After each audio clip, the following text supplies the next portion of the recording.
A Chinese app has become the number one top rated app on the App Store. I hadn't realized it whenever people were talking about Red Note that I had been using it for months. I had been using it for months because the art tutorials on that website or on that app are fucking fantastic. Absolutely amazing.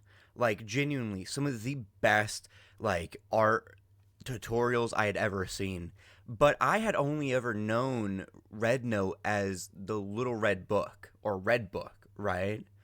And I, so whenever I had heard about Red Note, and I was like, oh, cool. So there's like another Chinese app. I've been using this other Chinese app for a while now.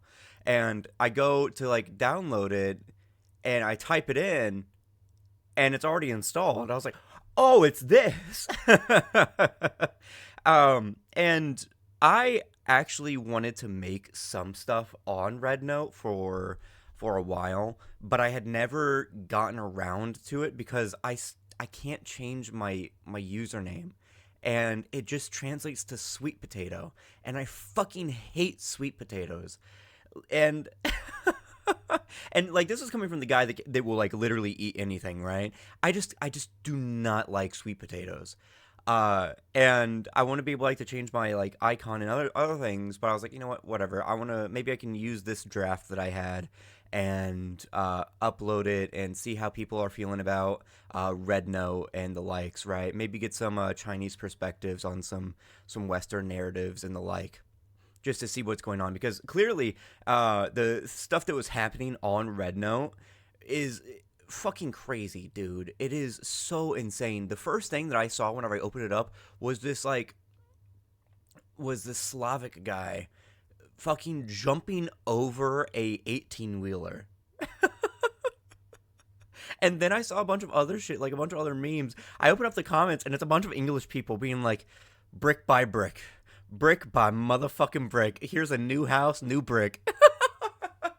And it is like it's so fucking funny. It is so funny to see. Like all of these people are moving to Red Note and like they're wanting to learn Chinese. There was a fucking blatantly anti-capitalist meme of it was break in case of capitalism, right? And everyone in the comments was like, "Yep, we're going to need that. Yep, we're going to need that. Yep."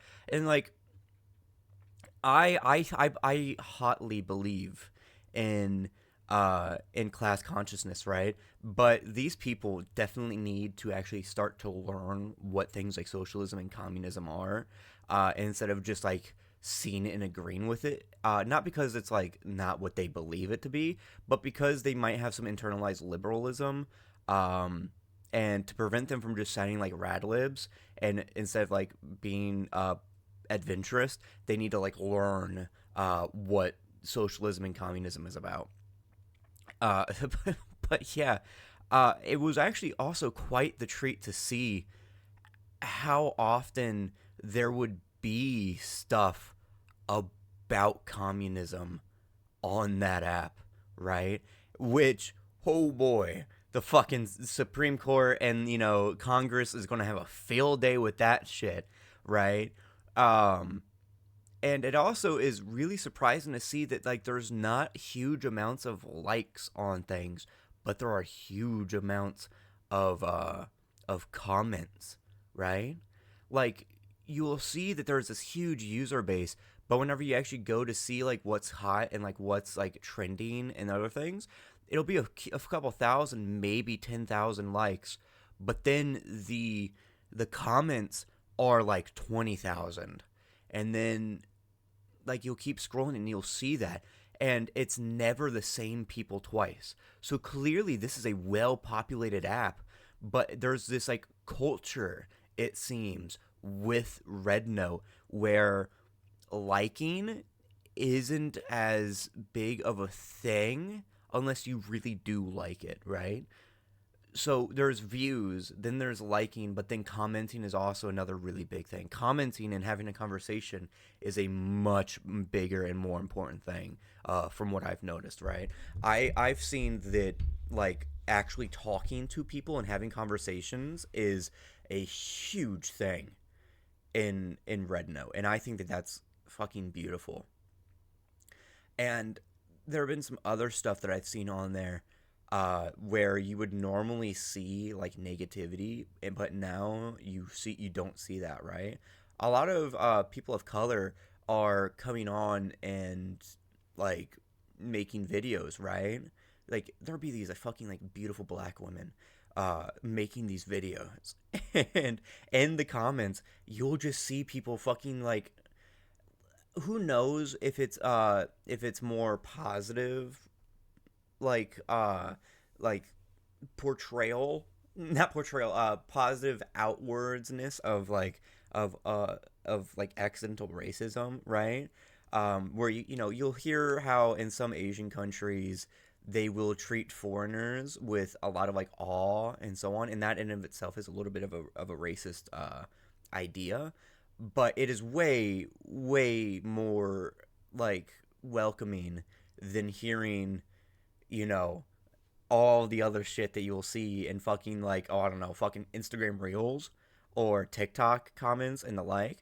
And you'll just see all these people fucking praising these women for these fucking awesome fits that they're wearing, and it is genuinely so heartwarming to see.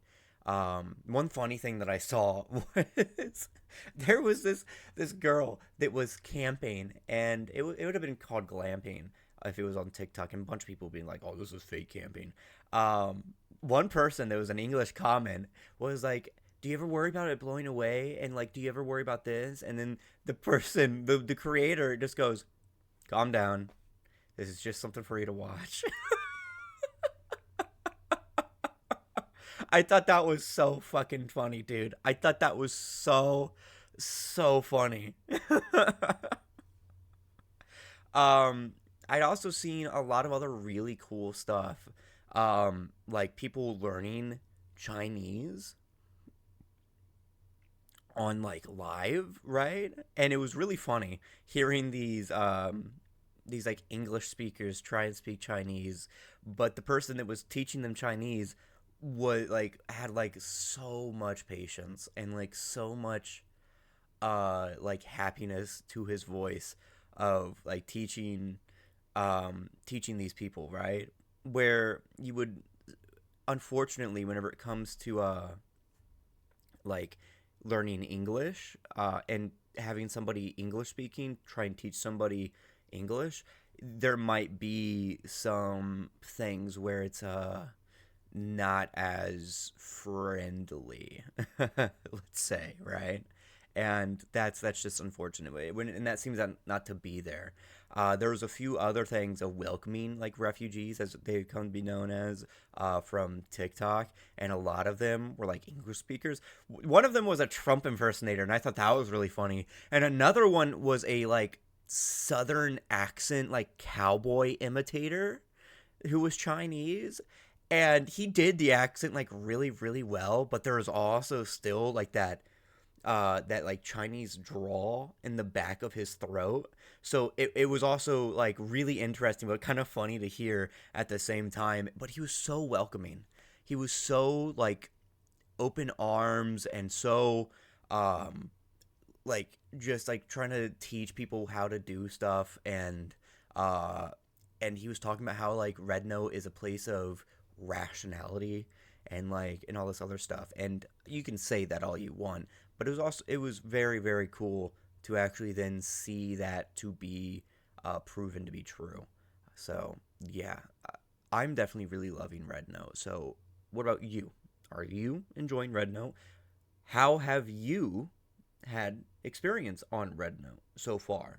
Have you been enjoying it? Have you been seeing a lot of positivity?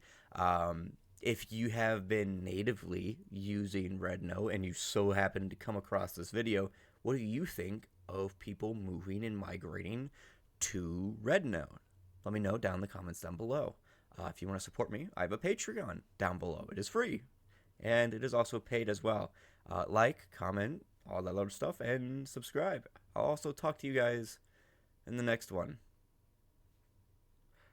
Bye-bye.